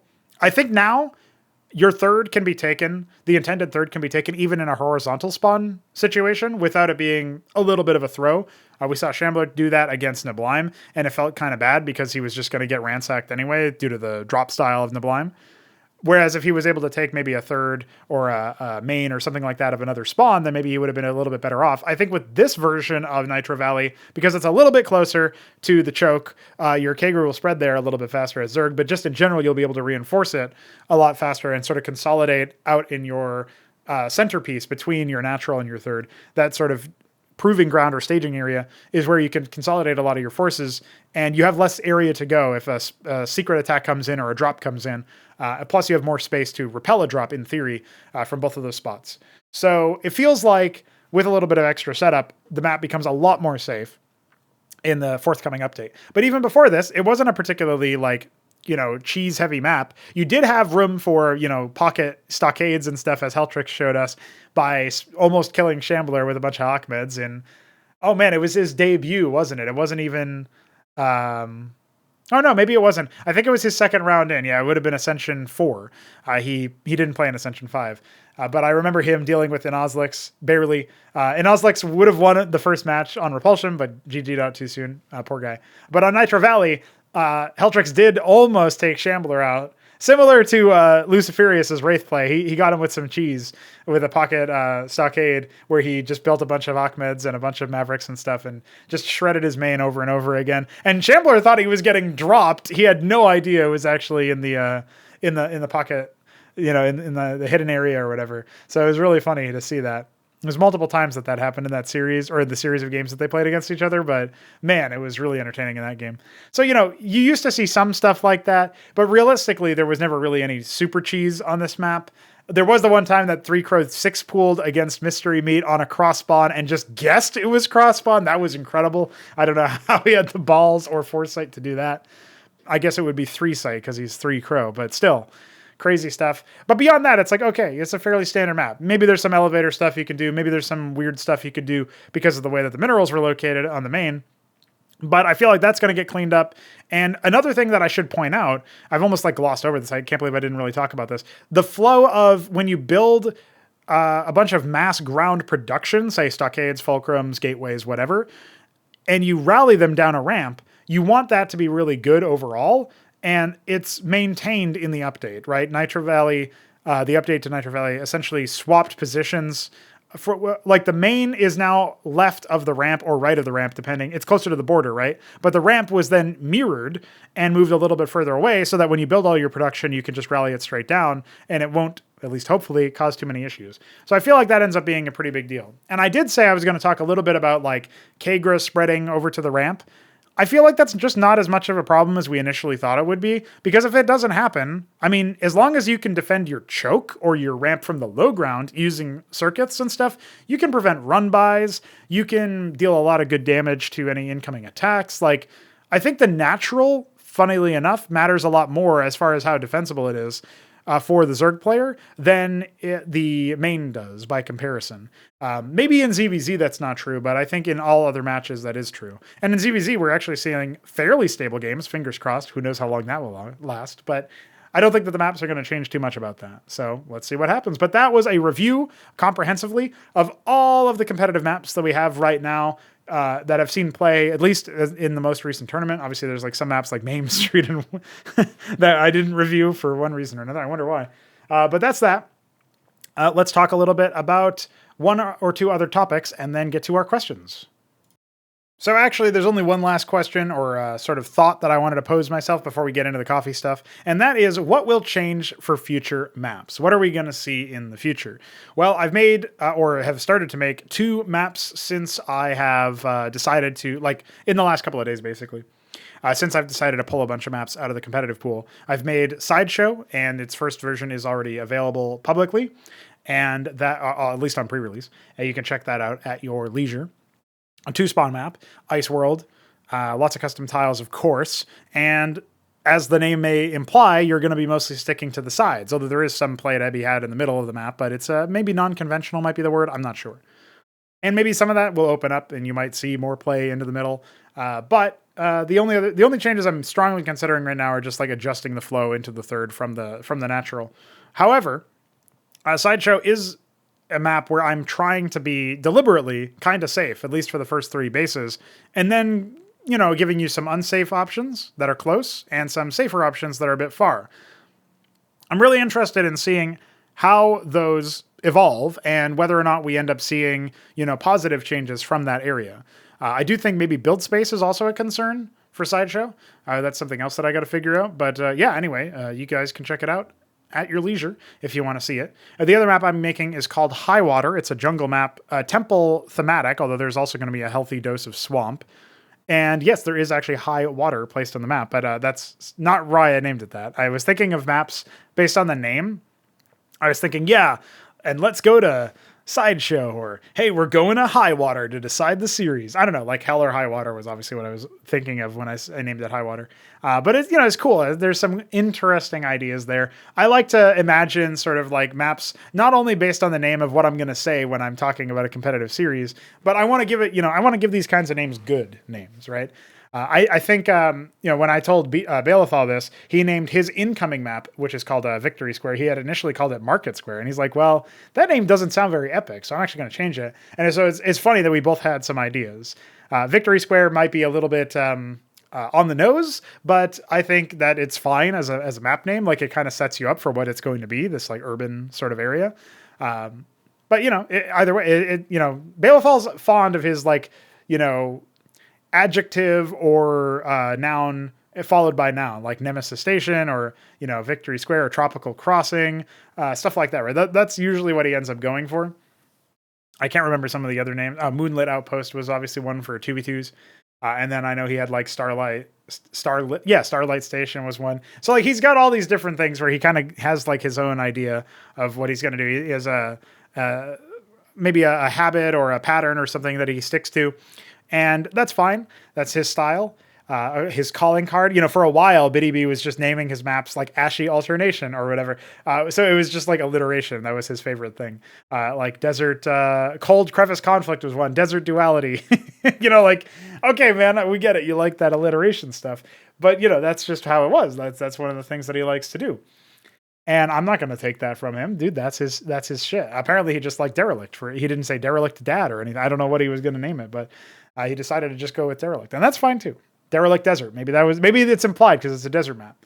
But either way, you know, some people have their own naming conventions. But I really like the idea that, you know, you have those kinds of names. Anyway, that's a total aside. I like names. I think there's a lot of importance in names that people leave on the table. A lot of real estate to establish cool things. Anyway, something that I'm definitely convinced of is if we end up having, you know, safer mains, safer nats, that's something we've already kind of established as wanting. You know, we look at Boskevine as like one of the oldest sort of reliquaries of a map, you know, or relics of a map. It's like, okay, this was around a long time ago. And it has a really unsafe nat by comparison to some of the other maps that we've made. We look at Repulsion, which was, I mean, maybe equally old or a little bit less old, but despite that, has like a very bog standard opener. And then was adjusted to have a safer third later in its life. We look at Nightfall. Okay, it doesn't have a great safe third. What are we going to do about that? And then there's, you know, other structural issues that we can point out about all these different maps. I think if we go for safer thirds and evolve from there, that would be a great idea. And what else is going to change? Well, I tell you what, I don't know if I'm going to be going for like safe maps or similar sorts of designs when I make my scenario and campaign content, but I say it wouldn't hurt to have admittedly asymmetric layouts, but ones that follow similar rules of like your main and natural are kind of close by. Maybe you got an in base that you can take. And then Beyond that, maybe you do start off with your resources up against a wall, or maybe the AI does, because the AI might not tactically attack you in those ways, but you might try to do that to the AI, and so maybe they should have that benefit or something. Who knows, right? There's many things that we could apply. I'd say watch out in the future for different things that different people try to do for resource allocation and stuff like that. I think it'll be really cool if we end up seeing, more advanced worker usage for inaccessible resources. I was actually thinking of doing something like that for high water just now. So I got an idea, boys. I got to write that down after I finish this point, because otherwise I might forget it. But yeah, there's all sorts of cool stuff. There's all sorts of cool things. And aside from resources, like one of the things I was debating is like, should I make a map where you don't have a ridge in your main, but you have double ridge plus a geyser in your natural? And maybe that stops one base like airplay. And like maybe that's important for a specific map to have that particular flourish. Because if I do that, then I'm in a situation now where it's like, okay, I've decided to go that route. Then that means that maybe I can make maps that don't get owned by air units quite so much, like normally using layouts that have that weakness, but it's not going to be situationally as much of a problem, because in order to get to that level, you would need to expand first, which is going to take a lot of the wind out of your sails in terms of trying to rush out fast momentum based on heavy air in the early game. I think that could work. I don't know if it would, but that could work if you didn't have the ridge in your main and instead had a second one in your nat. It absolutely could be a thing. Although I was just thinking, if it's close enough, the Terrans could easily lift off and land their ministry in their natural, basically bond cloud it, and then use that for the ridge, which I would be fine with, because it kind of telegraphs your idea once you're scouted. So maybe that would have to be a 2-spawn map, because otherwise, like, maybe that could be too powerful. I don't know. There's all sorts of cool things come to my mind when I think about stuff like this. So that might be something to do. As far as pathways, when I share the map layouts that I work on in other Discord servers that are more Brood War focused as opposed to CMBW, maybe they don't even know what CMBW is, and they look at it and they say a lot of stuff about like, oh, I would worry about pathfinding. Like, we don't really have those same worries because we know that units generally behave a bit smarter. And then, okay, they worry about like too many bases. Well, we know that our econ is completely different, so I don't know if that's really that big of a deal. But one of the things that they can say is talking about like general movement of armies. The areas of Sideshow, initially, a lot of those ramps were only 2 tiles wide as opposed to the 3 that they are now. A lot of the bridges were 2 tiles wide. Now they're all 3. Generally, I try to widen up the entrances to key areas of the map for the purpose of allowing armies to rotate a little bit faster and better. And I think that ends up being pretty cool in the context of like, yeah, that should absolutely be a thing. Yeah, that will absolutely, help the map if the goal is to allow for large scale armies, which I do want to do, but not make it so that everything is super unsafe. And I think that's the magic that we have to combine. It's like making the choke really tight is just so that your map is safe is kind of like, oh, you can move around the map really easily with an army and you get attacker's advantage from that. And instead of fixing that by like adjusting the pathways, I'm going to just make the choke. And it's like a band-aid, right? And I think that's a key detail to keep in mind. So definitely keep tabs on what people do with resources, what people do with paths as far as how wide they are, but also the flow of them from its different bases and stuff. And keep an eye out for what people do with the general layouts of like main, natural, third, those trifectas. If it's a 4-spawn map, do you even need more than that? Like high water is going to be aping from Nitro Valley in that it's going to have 2.5 bases per player, not counting the main, right? So there's main, natural, third, and then there's also the bases in the mid left and the mid right. Very similar. Well, actually, no, that's not true. I just remembered I plan on another extra base. So it'll actually be a little bit more resource rich than Nitro Valley. But hopefully that just means that it can be larger scale. And then that also means that I have to try to have a more open, middle or something like that. So you can really siege those extra bases if you get the extra ability to, right? So that's something that I'm also keeping in mind is like trying to have more open middles because some of my maps don't typically have that. So that's what I'm going to try to experiment with high water. And we'll see if I'm successful. But I think we all will be. It's CMBW after all. It's epic. All right, let's finish this one off, boys. We got coffee questions. We actually only have 3 today, and that's good because I talked way longer than I thought I would about maps and stuff. So apparently I had a lot to say. Join me next time for some more focused content regarding single-player stuff, probably. Because hopefully by then we can bang out some single-player missions and stuff for you guys to enjoy. But I'm a busy guy. We'll see what I can do. If you're somehow not aware of what Ko-fi is, it's a website that you can use. It's sort of like a Patreon alternative. And some people do donate to us monthly, as well as one-time donations. Of course, those are also accepted. The gimmick is that you can donate in increments of 3, because 3 is a really meme number around here, but you don't need to do it in increments of 3. Many people decide to do it as like 10, 15, 20, or whatever. I guess 15 is an increment of 3. But you know what I mean. And I appreciate anything that comes through the door. I believe for the month of October, we are still doing the split between Veek 50-50. In the future, that may change, as Veek has been difficult. It's been difficult for Veek to find time to work on the project, so sometimes he ends up handing me all the money or donating some of it to the prize pool for the tournaments or whatever, which is a Chad move, of course. But we will see what happens. And yeah, shout out to the guys who are donating and asking questions. Today we have questions from the Shambler, Myrian, and Pr0totype.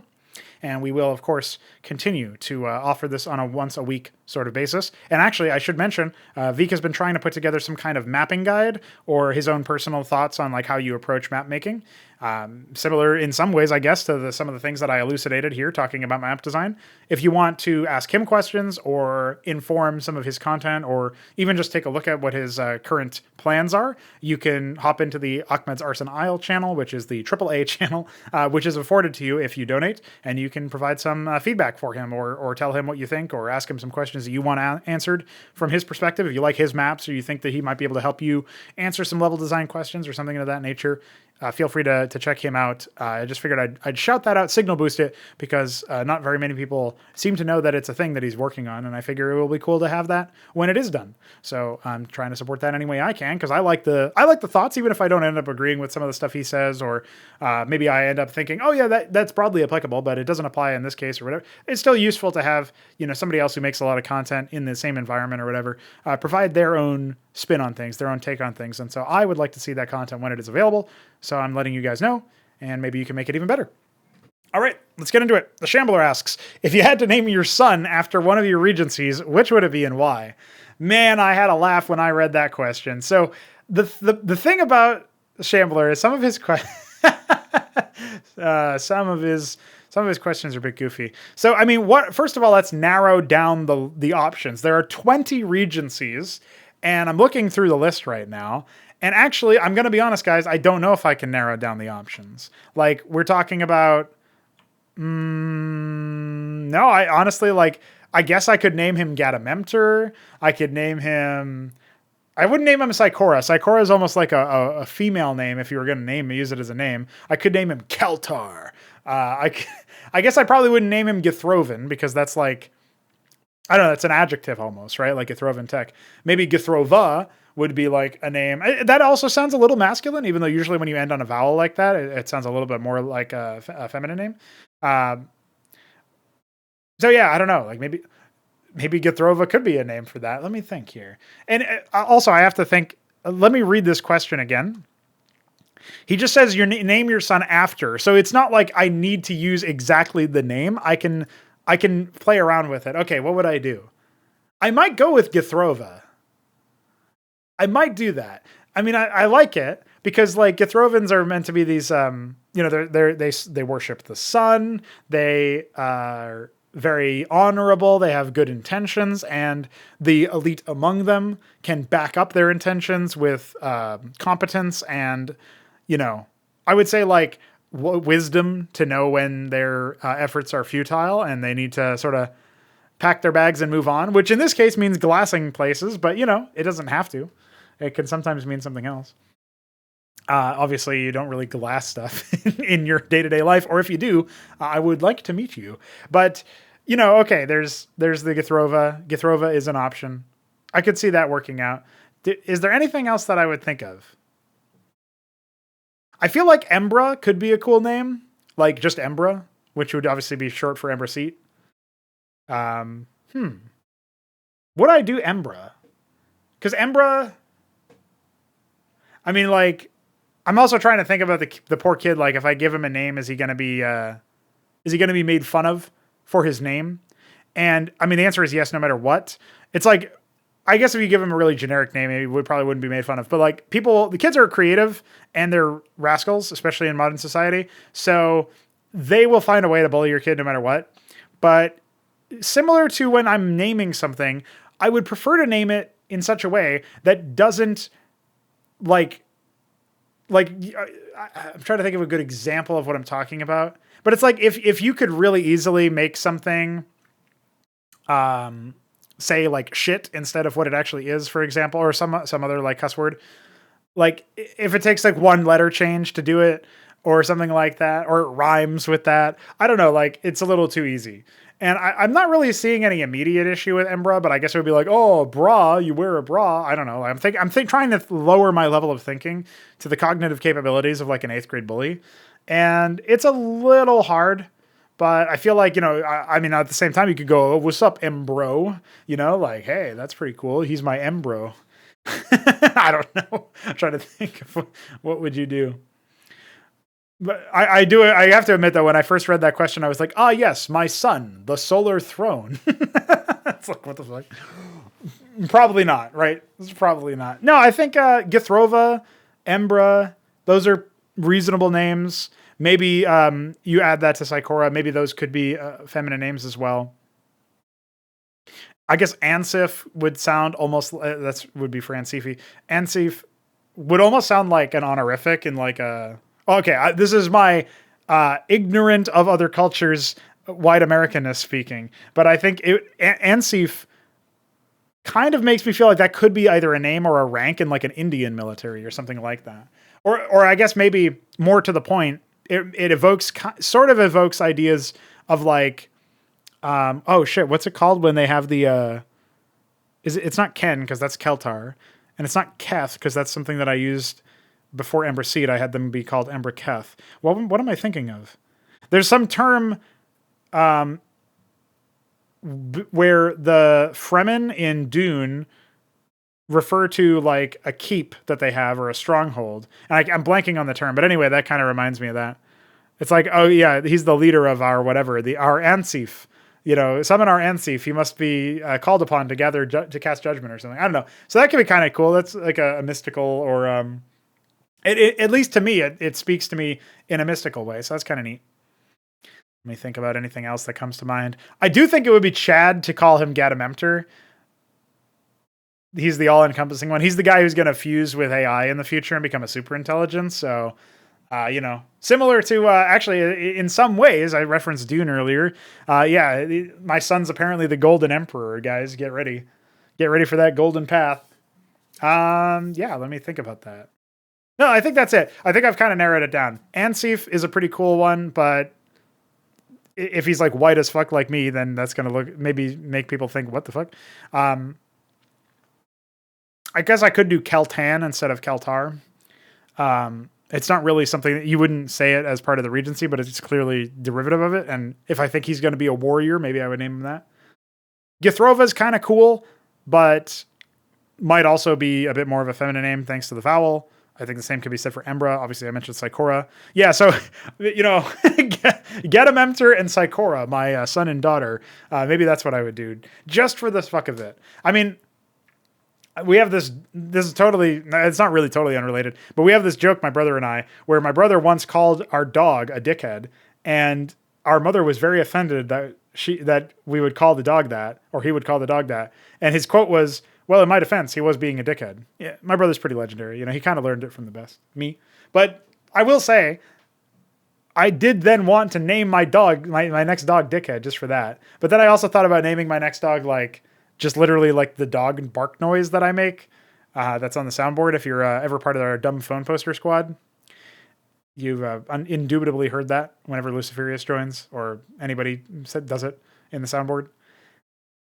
I don't know. Like maybe I want to name my next dog So that's a good one. I don't know how the fuck you would do that, because we say that all the time. So I don't. The dog would just perpetually think that we're calling it. So that would be funny. Anyway, I've always thought about naming my dogs stupid shit, but now I'm thinking about naming kids that, and I think Shambler is to blame. So he's probably going to have to be the godfather of my son Gadamemter and my daughter Psychora. So thanks for that question, Shambler, and I hope you enjoyed your answer. Myrian asks, if you had to create an interesting crossover scenario between Xibalba and your other settings.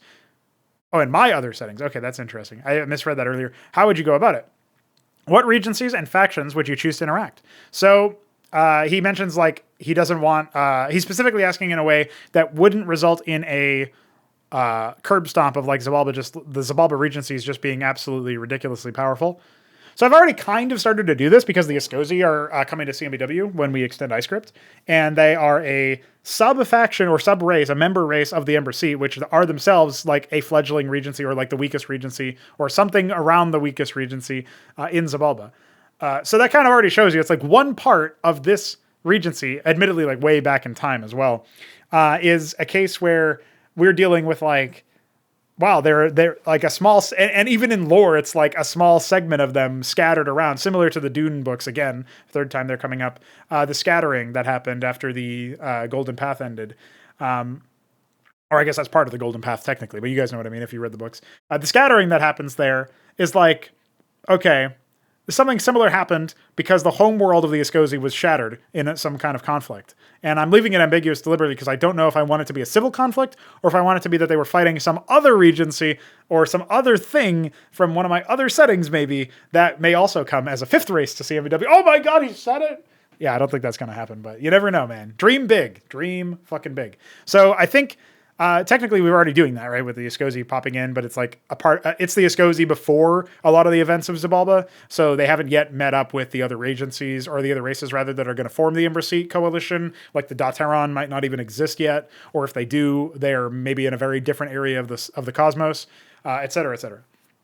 So I think that's cool and interesting and compelling and all that other stuff. But Myrian's asking me about more examples. And I will say earlier, like I said, I misunderstood this question. Initially, I thought he was asking other settings in general, like fuse Xibalba with, say, Star Wars or whatever, or StarCraft or something like that. I mean, technically, we kind of did it with StarCraft in the way that we're doing it with the Ascension. So if I'm going to merge Xibalba with my other settings, then that currently means Pangea or Onatar. And I omitted Pagan because Pagan is a predecessor to one of those, and I'm not telling you which. So I'm thinking about like, okay, I'm going to mix Xibalba with some of these other things. What would I do? What would I use? I think I would first think about Onatar, because Pangea is kind of designed to only have the three, and like scientifically, I don't really know if anything other than the extra dimensional kinds of regencies could exist within Pangea's universe, because the supercontinent idea, the reason why it's called Pangea as a code name, which may even end up lasting for the actual title of the project, is essentially there's a galaxy large construct, and that construct is like a supercontinent. And so you would have to travel like light years to even go to different parts of this giant continent. This is like really weird abstract setting for something like that, right? Very sci-fi. What could possibly create something like that? Well, it would probably take some sort of extra dimensional thing. And so maybe the idea could be that the, like one of the extra dimensional entities, like I'm thinking Kolopo Azos, maybe to some extent Psychora, but probably not. I don't even think Cathethrons could survive in that way, because it's not really like, they're extra dimensional in terms of how their relationship to time, but not really in terms of space. They do have power over singularities and stuff.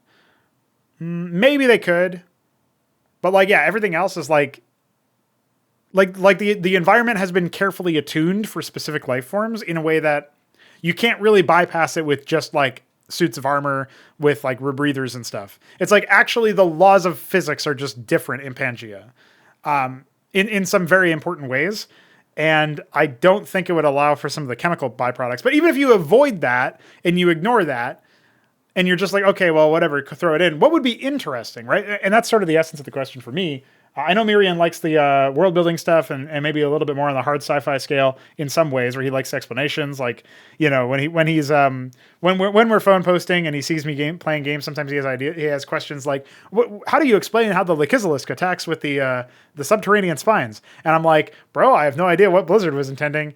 And, you know, Mess gave him some off the cuff answer about how the Lekizalisk ejects organs and he was being facetious and goofy about it. But Myrian actually thought, oh yeah, well, you know, some organisms here do that, so maybe that's even legit. We had a good laugh about that. But yeah, so he asks questions about the hard sci-fi stuff. But to me, what I take from this question is like, what would be the most interesting kind of unions or crossover events from like narrative potential, thematic potential, and also just rule of cool.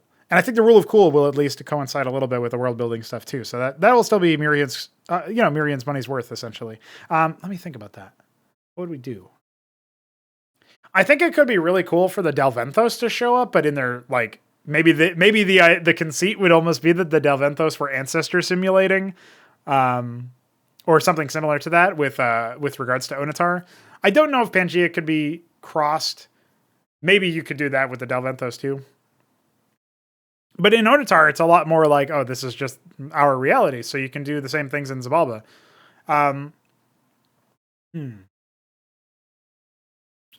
It's possible Blood Summon could beget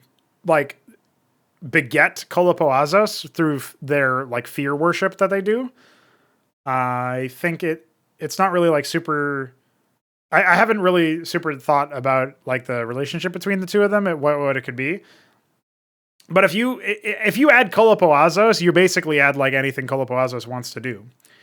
And again, Kolopoazos has a built-in limiter of they kind of play like there's a concept within esports or competitive in general. It's like if you are a team or a player and you have this trait where you play down to the level of your opponent or play to the level of your opponent, it means that your ceiling is basically whatever the ceiling of your opponent is. Maybe you have your own ceiling, but you'll only ever reach your ceiling against a player who really pushes you. And otherwise, maybe you slack off a bit, or you don't take them seriously, or you allow yourself to play their game, even though you're more skilled. And so like maybe they can beat you with experience and like better, strategy or something like that. Kolopoazos are kind of like that, where they'll adjust their powers based on what is fun, because their goal is to be shit stirrers to some degree. At least that's the upfront goal that most people will be able to immediately sort of identify with, or identify in general.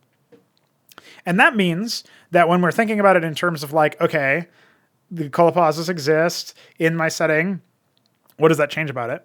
Well, I mean, they can kind of just like change their own hierarchy and make it so that they, try to do some fear stuff. And like, you could imagine that the inciting incident could be something related to Blood Summon, not doing the same thing, but causing enough mass terror that it catches the attention of Kolopoazos and they see the world of Onatar as a potential resource to harvest. And again, it's kind of ambiguous right now as to why they're harvesting. That's hopefully something that I'll be able to get into when I make a Kolopoazos campaign in the future. But that should give you some ideas, at least, about some of the stuff that might happen with regards to Kolopoazos if they were to throw their hand in the their towel in the ring. That's what I meant to say. Or hat in the ring? Yeah, throw in the towel and hat in the ring. I was combining those two. So if they throw their hat in the ring and they're saying, yeah, we're going to hop into this setting, like their reason is they're looking for the fear. And if Blood Summon does enough mass fear, then maybe that catches the attention. And maybe Blood Summon are even sort of aware of this. And so they deliberately like have to try to manage their level of power. Because if they get too strong or they attack too, decisively in one area or something, that could actually be really, really bad, because maybe then they're aware that Blood Summon or Kolopoazos could run them out of the game, or something like that. So that's something to think about. I guess Psychora could probably pop into Onatar as well. And if it's like another dimension than the Xibalba universe, then you could justify the lower powers of the Psychora in that it's maybe even more hostile. I mean, it's supposed to be like similar rules of physics and stuff, but you could maybe say that like traveling the extra amount of time back takes more toll on them. That I think that would be reasonable, because time travel otherwise is actually really, really fucking powerful, obviously. So maybe they're less efficient if they travel so far back in time, or so far away in space from their own home dimension equivalent. If the dimensions are existing on top of each other in some way, you can't really say on top because that implies like a third dimensional relationship. But if they exist parallel to each other, and you go through one dimension to go to Xibalba, and then you have to go through another dimension to go to Onatar. So instead of like thinking about it like time travel, you think about it like that. It's like, oh, well, going all the way to Onatar, like that extra dimension is actually going to hurt them and drop their power down. I could actually see that as a believable excuse, because it's further away from their heart worlds, and that's where they're going to store a lot of source a lot of their power from. And so them being a little bit weaker could make sense there as well. And I think that ties into the world building or like what the Psychora are all about, but still provides them with a capacity to attack in. So basically, the Psychora in Onatar would be a different faction or a different race or something than the Psychora in Xibalba. And then you have to imagine how powerful they must be in their home dimension and how powerful whatever is attacking them must be if it's competing with a more powerful version of them, right? So that's kind of interesting. I don't really think many of the other regencies would be able to do something like that. Maybe Bithrantir, because of their time travel mechanics. And maybe Cathethrons for a similar reason. And then it's like an open question as to whether or not Gadamemter is old enough to be like back in time, so to speak, to when like to have existed back in the days of Onatar. If we assume that they're not really designed to be like, first comes Onatar and then comes Xibalba and they're the same universe, because they're so far away from each other anyway in terms of logistics, like probably not going to happen, but like essentially different galaxies or whatever. But you could imagine that maybe like something like Gadamemter could have been around that long ago and that far away and be that widespread. I guess same for the Orlithrae, actually. So maybe some of those could interact. Yeah.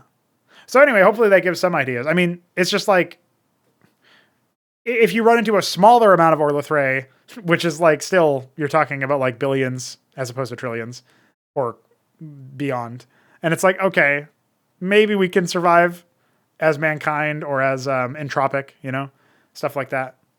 Entropic would at least be like, borderline, I think. Like they're the strongest that you could get. So them interacting with any of the more conventional regencies would at least be like, if the game, if you imagine it as like a match, similar to how we have these CMBW competitive matches, if it's something that lasts for like 20 minutes before the real heavy hitters start coming in, and in game this could, or in lore this could be like maybe the first day or so of the assaults could be something like, oh, Entropic are having a fighting chance. They smash and grab and they like take them by surprise and they do something like that. Maybe they could probably back off some Ansifi or Ember Seed or whatever, but it really only takes the more advanced tech to start coming down. So like the tier 5s and stuff that like Onatar doesn't have an equivalent of, for them to start getting outcompeted. So that would be like one example where it really depends. But you could probably still see stuff like that. I guess there's the opportunity for member nations of the Ember Seat to interact with Onatar as well, similar to the Escozi with the CMBW stuff. So yeah, I don't know. I feel like hopefully that was a good enough answer. I can't really think of anything else that would like cap this question off in a satisfying way, but I definitely feel like there's potential for Kolopoazos and Blood Summon to have some interesting overlap. And I think that Entropic could at least go toe-to-toe with some of the lower tiers of the conventional regencies. So there could be some play there as well. As far as like what else I might do, which factions would I interact with directly? I don't know. I think, I don't know. You have to kind of explain why the Xibalba regencies are holding back their power in a way that is satisfying to the narrative and doesn't feel kind of arbitrary. But I think you could do that with some specific cases like the ones that I mentioned here. So yeah, hopefully that answers your question. Thanks for it. 3Crow asks, a deep dive on your favorite ways to use terrain and the kinds of unique terrain elements we might see in future TNFC projects, should you be able to implement them. TNFC being the No Frauds Club. Well, unique terrain. Favorite ways I like to use terrain. I mean, it's almost like part and parcel, right? I like to combine terrain from different biomes, obviously. I really like that feature of CMBW, even though it takes so long to build. And it's obviously a lot more elegant in something like Antikythera. But I also really like the idea of doing a lot of work on, like mobile platforms or anything like that. I would say like things that exist within CMBW. One of the things that I really like to play around with is like a drop zone, or like an area that makes it obvious that it's intended to be like, oh yeah, I can just pop in here and like do some stuff here or whatever. I can make some, like this is an area dedicated for drops, or this is an area dedicated for like the Nidus is that Infinite Velocity has, right? It's like, it's on the other side of an unbuildable catwalk with, I guess, destructible terrain. You could think of the Atlases as. I think that stuff is really cool. I think interactive elements essentially are really cool. Like if you had working doors, like imagine if we could actually rebuild the pathing mesh when the doors open and close, like the installation doors and stuff. I think that would be so cool if we had something like that. And you might still see that in some cases if you can make a layout where like the default path doesn't send your units in that direction, which is really hard to architect a map for that, but it could happen. It's conceivable. But yeah, I feel like in general, I'm kind of like the hard part of answering this question is you need to have the tools at your disposal to see what you like and what works really well. But I can already tell you that interactive elements would be really cool if they were better supported in CMBW. So definitely something that we're going to have support for in future products, just because obviously you should be able to, path around objects, structures, etc. If a path exists, like you should be able to block that path off in the nav mesh. I guess you could say dynamically. So that will definitely exist. And then there's a question of elevators, maybe speed boost areas, but not in a meme way that StarCraft 2 had them, but instead it's like, those conveyor belts that you'll see in like factories, like you imagine something like that passively moves your units so that if you move in the direction of them, you move faster. And if you move opposite them, you move slower. I think that would be really cool. And maybe it's just like, instead of it being a multiplier, right? It's a flat buff, which means you get positive movement in a direction, which means if you're too slow, you'll just you'll be swimming against the current and it'll slowly bring you the other way anyway, which I think is kind of neat. Stuff like that would be really cool for sure. Even if it was like dedicated to specific areas of the map, like narrow corridors or whatever. And I don't know how fast it would end up being, but I think in the context of an FPS, I thought the man cannons that Halo 3 deployed were kind of interesting, where you would step into them and you would be accelerated off into a certain area. Basically, you'd be flying, so you'd like land on, afterwards. But you'd be launched into the air and in a certain direction with a certain velocity. I think if you could do something like that dynamically with an RTS, that would be cool, but it would probably have to send you to pre-calculated locations, and I can't escape the idea that flying, like Zethicors or whatever, just sort of like spinning while they fly. I mean, it would be funny, but I don't know if it would work out super well. I don't know. I also think that buffs, like zones that provide healing, like maybe like those floor missile traps and stuff like that. If something like that popped out, but it had like the nanite field from the shaman, that would be really cool. Like you move over, it pops out like the floor missile trap or floor gun trap, and it just starts passively healing your units. And then like when nothing nearby needs healing, it just like lowers back, or when you're not in the area, it lowers back. And you can obviously destroy it if you don't want your opponent using it. And maybe you can repair it afterwards. I think stuff like that's super cool. But and I guess faction specific stuff. Like obviously I said you could repair it if you wanted to get it back, but only Terran would be able to repair, right? So that would be like, oh, if I want to make a map where Terran is favored in the certain engagement, then you can do that. And if I don't, like if I want the other races to be favored in some other way, then maybe I place some Zerg specific stuff somewhere, or some Protoss specific stuff somewhere, like having neutral power generators from terrain as opposed to from like a pylon that's placed somewhere. Neutral town centers are also really cool. It's not really terrain, but like that's another asset that you can think of. I don't know. I think those are some things that I already know I would like, and I would definitely play around with if I was afforded in some cases, this stuff could be programmed or already is possible within CMBW. In other cases, you would need more work, but like you need a new engine territory for the nav mesh stuff, so far as we know. All in all, though, I think that probably covers everything that I would immediately think of. I would avoid anything that provides a penalty, because usually pathfinding in RTS games, it's not super precise in that all of your units won't take the same path. I don't think they should either, if you have a really large number of ground units. So you might incidentally walk into an area. Like you might incidentally decide, hey, I'm going to go here. And you walk into like a area that deals damage over time or slows or periodically stuns or something like that. And it's like, I don't really want to do that. I think that would be really dumb. So let's not do that. Although that did give me the idea of a neutral hostile, like a neutral thing that plants neutral hostile lobotomy mines in certain locations. Or maybe like you pre-place them or something. Again, I don't know if that's reasonable, but it's an idea. There's ideas there. Could be interesting. All right. That wraps up our show. Thanks to 3Crow for his question. He once again has the third and final question. Big fan. And remember, we are going to be doing Ascension 6 on the 4th of November. We have made the Team Liquid thread and shilled the link everywhere. If you know a spot that we haven't shilled yet and you want to shill it. Appreciate that. Always appreciate those who spread the word and those who sign up to play and all that stuff. And I'm really excited about what the future holds. I think CMBW is in a really exciting state. I think you're going to be really hard pressed to find, somebody who is more excited about it than I am, but maybe some people are. I know that Nablaim's been putting in the hours. Shambler and Mist have been putting in the hours. Those are our top players, but Hamster's looking pretty solid. I'm looking forward to seeing him debut competitively. He's already got some Castovers under his belt, so always good to see that. And yeah, just want to see more people. Just want to experience more newbies coming in and giving me their feedback. Zishi has not been having a great time with the project by comparison, but he's given me some useful feedback, I think, or some interesting feedback, some feedback that I appreciate.